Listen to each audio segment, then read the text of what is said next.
The unique distinction of what the role of an architect is can be linked to the definition from Frank Lloyd Wright as master of the know-how, not specific to one area, but as a knowledgeable individual of many things. Architects can be classified into two opposing fields. The first, the economical architect, and the second, the humanitarian architect. Both strive to use architecture as a method to create change.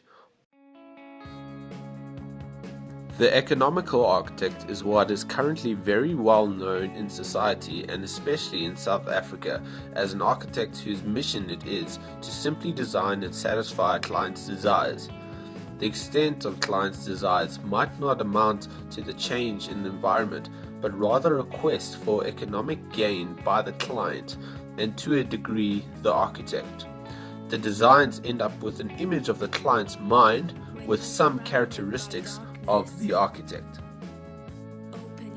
The humanitarian architect sees the world through despair and comes up with ideas on how to potentially solve macro or micro dilemmas using architecture as an intervention.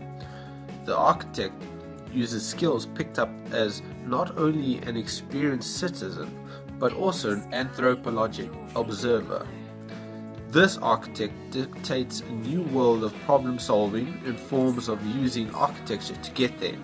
The designs end up with an image and characteristics of the architect, but in most cases those designs do not happen as there is no presence of the client and no finances.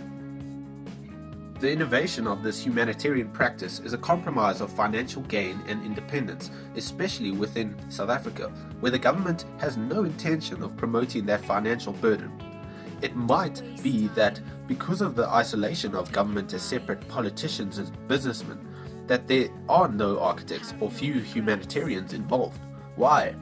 Because the idea of an architect is visualized as an economical architect. And what does he know about people's problems?